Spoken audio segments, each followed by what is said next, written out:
Hello guys, Zennosh here and welcome to CounterSide, and today it's time to talk about the future upcoming recruit banner, and seems like it's going to debut a total of 3 new employee characters, and seems like all of them are soldiers. Alright, that's it. The first unit is gonna be SSR character, and her name is Old Administration Short Fighter times 2, aka Bureau Inspector. She's like a 2 unit in just 1 character. Next is gonna be SR character, Old Administration Rifleman times 2, aka Bureau Rifleman. Alright, 2 unit in just 1 character. And finally it's gonna be the SR character, another SR character, Old Administration ShiledMan times 2, aka Bureau ShiledMan times 2, 2 unit in 1 character. And now the main question stands.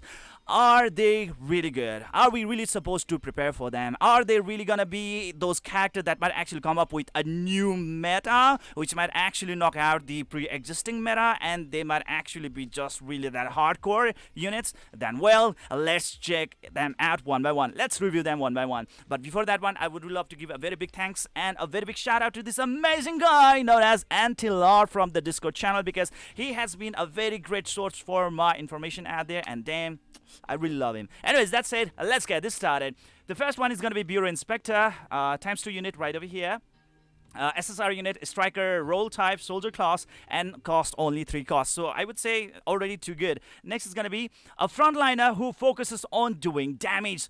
Tons of damage. Not just simple damage. Tons of damage, okay? She scales well with attack speed because it not only increases her critical chance, but also evasion as well. That means like she can actually perform as a really great off tank. She can actually tank a lot of incoming damages, just like Yumi, right? Also, every 4th attack is a guaranteed critical hit as well. That actually just ensures how much amazing damage that she can really do. Anyways, looking into her skills out here, the basic attack is just a basic attack, and when we are talking about her second skill or the passive skill known as the survival instinct, what it says right away is that when one of the unit dies, the other gets full HP restored, which is insane, and for 30 seconds, not just 10 seconds, 20 seconds, or 25 seconds, it's a total of 30 seconds, her attack and dodge are gonna be increased by 60%. If you are fine, if you are gonna fully upgrade this skill, okay, which is really insane. For 30 seconds, a boost in attack and dodge by 60% is massive. That will not only allow her to deal a lot of damage to the opponents, but also really work as a very fine tank, because she can actually just dodge the attacks. Like, what? That's great, isn't it? And that said, now her third skill is known as the 3D combat suit, and it's a passive skill. Every time she attacks, her evasion is increased by 2% up to a total of 20%. Like, whoa. Whoa. Extra evasion is definitely gonna be a really great help for her to perform as an off tank, or let's say to actually tank a lot of incoming damage, because whenever you are going to evade, not only that you are gonna receive like reduced damage, on top of that one you are also gonna be quite nearly immune to like negative status effects like stun and it's stun, right? And that said, at skill number 5, skill level 5, her attack speed is also gonna be increased by 2% up to a total of 20%. Boost in attack speed and evasion, bring it on, man. For the striker, this is such a great combination, lethal combination, guys, if you have to ask me. And finally, the ultimate, it's a passive skill, and it's known as Ultra Instinct, man. Come on, she seems to be Goku right over here. Okay, every 4th attack is an enhanced attack that's a guaranteed critical strike. Wow, think about that. Guaranteed critical strike. If you don't know, then you should actually know that in this game you just cannot get 100% critical hit rate. Okay, meaning like if you have, for example, if you have 1000 critical hit rate, that means you have just 50% critical chance.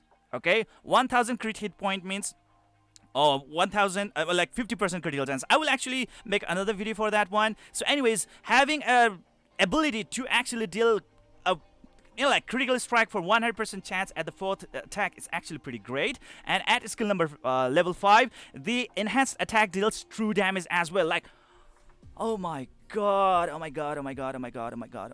You are not only going to deal critical strike, but also you are going to deal true damage. That's just going to ignore the total defense out there, just like that. You can totally corner those kind of units who actually really boast to have a lot of defense stats. You can totally just mash them up to ground right away. This is so good. This is really good, man. Wow, wow, wow. Amazing. Future proofness 10 over 10. So if you are actually going to summon her, totally you are gonna be secure, man. 10 over 10 future proofness. That means like she's just too great. Meaning like she's still in the meta when we are actually considering the Korean as well as the Taiwan, okay? She is the core part of the endgame soldier meta PvP team on the Korean. But she's also used in the mixed team for the PvE contests and raids, okay? So it seems like she's kind of like really great for any kind of contents out there, not only for the arena, but also for the, like raids and operations.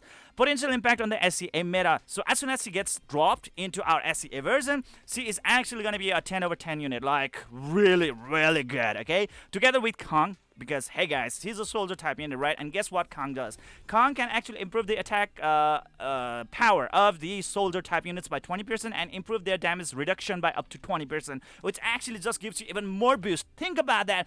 This Bureau Inspector is not only gonna receive that bonus of 20% evasion boost, 20% attack speed boost, that true damage, guaranteed critical strike, that bonus in attack and dodge, and so on, but also on top of that one, thanks to Kang, she is also going to receive that increase in 20% of attack power and 20% reduction in damage received. Like, what the hell? My god, this is recipe for perfect disaster for the opponent. She's actually gonna be a really big menace for the opponents out there. Oh my god, this is great. I don't know like how to say it, man. It's just too good. Okay, so that's it, guys. Together with Kang, she will perform. They will form the soldier meta team that will rule in the PvP and PvE for quite some time. And is she worth pulling? Totally yes. Totally yes. Totally yes. Okay. And now that said, now let's move on to the next unit, and that's gonna be the Bureau ShiledMan, and he looks really great. All right, he's a SR unit, a defender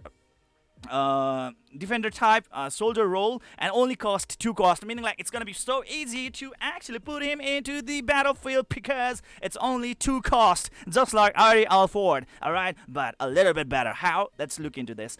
SR tank, but don't let this fool you. He is the main tank in the soldier meta team. Wow, that's great. But even in all the teams, he can act as a spammable off tank because it's a 2 unit in just 1 character. Alright, while Yumi will be an evasion tank, ShiledMan will have tons of HP. Yes, you heard it right. Tons and tons of HP, and will take reduced damage from the strikers. And strikers usually deal a lot of damage. I mean, they are the DPS output of the team, right? And well, if they can actually just take reduced damage from the strikers, they have a really great survivability out there in the battlefield. He will just shrug off their attacks and laugh while doing it. Wow, that's an amazing statement out there. Anyways, looking into the basic attack out here, it says just a basic attack, and his passive is known as, or let's say the second skill is known as the ADPS-3. That's pretty technical word. Anyways, it says taunts enemies hit with basic attack. So whenever he's actually just going to basic attack, he's also going to taunt the opponent. So that is pretty great. And skill level 5, HP is going to be boosted by another 15%, which is such a great stuff for him because he's a tank, and any additional HP boost is going to be a really great help. All right. Now that said, guys, carbon fiber compression, that's a passive effect, and that's going to be a third skill. So what it is going to do is that like damage taken from the strikers is reduced by 5% and up to 25% from further levels. Wow, that is great. 25% reduction of the damage received from the strikers is just too good. Just think about it, like how much survivability he's actually gonna get, because the strikers are considered one of the really good damage dealer out there in the game. That said, at skill number 5, when his health falls below 50%, that's gonna be the threshold, just like Estarossa. He's gonna gain a shield equal to 15% of his maximum HP. I mean, like, he's definitely gonna boast to have a lot of HP, and on top of that one, 15% of his maximum HP is just too good. Okay, that's a lot of shield that we are talking about. And that said, he's definitely going to tank a lot of damage incoming from the opponents, especially the strikers, and just gonna be quite bulky and tanky out there.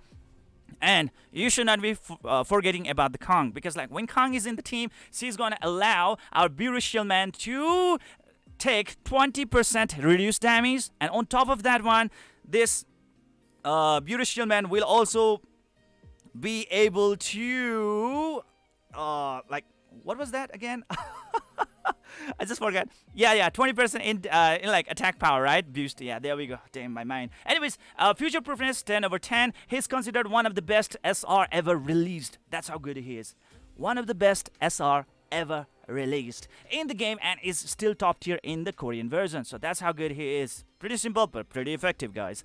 And potential impact on the SCA meta 10/10 together with Kang. Yes, because of the Kang, he is definitely shining out here. Without Kang, without 20% reduction in the damage received, he might not have been actually really that amazing. But well, we have Kang, so problem solved. Okay, and this guy is gonna be a really great asset out there. He will form the soldier meta team that will rule PvP and PvE for quite some time, but will also work pretty well in the tank in other teams and as the main tank in the raids as well. So he's pretty much great for any kind of contest out there, and he's just an SR unit, and there's a 15% chance for SR unit to drop from the banner. So there's gonna be a really great chance that we are gonna get him. All right, that's it and done. Is it worth pulling? Yes, freaking yes. Just get him right away. Okay, now the next and the final unit that might actually pop out in the next banner is gonna be Bureau RifleMan. Okay. So what he can do is an SR type unit, ranger type, soldier role, and only cost 2 costs. That means like he is easily deployable. Just think about it. 2 costs right away, 2 costs right away, and 3 costs. Meaning like with that such an amazing cost effectivity out there, you will be able to hire them right away, like one after another right away in the battlefield, okay? And that actually just makes a very good combo right over there. That is so great, man. That is so great. Amazing, man. And even the deployment cost of the Kang herself is really low as well. So wow, I mean like just with the deployment cost, they have such a great advantage. And on top of that one, thanks to that amazing passive boost that the Kang actually provides to the soldier team, oh my god, they're unstoppable. Okay, newest best soldier attacker in the game that counters evasion units and gets stronger the longer he lives. So the longer that he's gonna sustain in the battlefield, the more he's actually going to keep on being Rambo. Okay, that said, his basic skill sets out here. Basic attack, just a basic attack, and his second skill is a passive skill, anti-erosion armor. It says increases the attack by 3% up to a total of 15% with all level up boost. Okay, that is great. 15% attack boost right over there. And at skill level 5, HP plus 20%. HP plus 20% for a ranger is such a great stuff. Why? Because like he can be quite squishy as he is a ranger type unit. I mean like you are actually gonna have a little bit problem with Elizabeth, okay, whenever she actually gets dropped on the rifleman or like the ranger or any kind of like sniper. Usually the ranger and the snipers die because of the Elizabeth Pendragon, but thanks to the HP plus 20%, he might have that extra survivability that might actually just let him live. And if he's gonna actually make that happen, things can actually just go into your way. Okay, and that said, carbon fiber compression passive skill, it says every basic attack increases attack by 1% up to a total of 10%. With maximum upgrade, instead of just 1%, it's gonna be getting boosted by 2%. Okay, every basic attack and up to a total of 10%. That is awesome. And the hit is improved by 20%, which is so great in order to counter those units who have high evasion, like Yumi, like Ryan Ferrier, right? Those kind of units. Or let's say this unit itself, like the Bureau Inspector as well, you will be able to counter them because that 20% and hit boost is really great because evasion is very, very, very, like a powerful stuff in this game that allows the opponent or that allows a particular unit to take reduced damage, and on top of that one being quite immune to any sort of like negative status effect. So being able to just having like higher hit percentage is quite helpful. All right, so definitely as a ranger, he's kind of like naturally he is enemy to any kind of defender units out there, right? So that means he's definitely going to be a more enhanced version of ideal type of ranger who only cost 2 deployment cost. So it's a win-win situation. And he's not only just gonna drop like 1 unit, it's a 2-unit combo in just 1 character package. So that actually makes him even better. Think about it. He's spammable, guys. He's spammable. All of these 3 units are spammable. So the answer is like, hey, all of them are so awesome that you gotta get them. Future-proofness of the Bureau in ShiledMan. He is considered one of the best SR ever released in the game and is still top tier in KR version. And together with Kang, definitely, Kang is the one who is the main character out there in the soldier meta team. He will form the soldier meta team that will also rule the PvE and PvP for quite some time, but he will also work pretty well as a tank in other teams and as the main tank in the raids. Is it worth pulling? Yes, totally. With a 15% chance of getting the SR unit, it's not going to be a really big deal or really a big a problem to get him, all right? right? So that's it and done, guys. Those are the 3 new units that might possibly coming up next, and all of them are so amazing, including the SR units as well. And if you actually manage to have all these 3 combo units, guess what, guys? Together with Kong, you can actually make a very perfect soldier team. And with that, oh my god, that's just there's so much possibility with this combination out here. My god, they are definitely going to come up with a new meta, and that's going to be a soldier meta. Okay, so guys, it's time for you guys to keep on grinding over and over and over again in that SWAT 4 side story content, so that you can get your hands on the Kong as soon as possible, because these characters, they are insane, freaking insane. All right, anyways, possibly the rate at which the banner is actually getting popped out in the current CounterSide SEA version, they might actually be coming up next week. So you guys need to actually start collecting a lot of implement contracts right away. Please don't be negligent. Don't be stupid at just throwing away your employment contracts, okay? You are gonna need them. And that's it and done. That is it for today. What do you guys think about these units? What do you guys think is going to be the next future banner unit? This is the most probable banner that's going to come next, because as you can see right over here, after this, like racing avatars and this, like this Eins and Joy, this is going to be the next banner that's going to be probably coming up next, okay? And the another banner is pretty much what we already do have, so you really don't have to actually discuss about them. So it's going to be the Bureau Inspector, Bureau ShiledMan, and the Bureau Rifleman, and all of them seems to be really great with coming up with the new meta, and that's going to be the soldier team. And that's it and done. That is it for today. See you guys in the next video. Keep on tuning into my channel.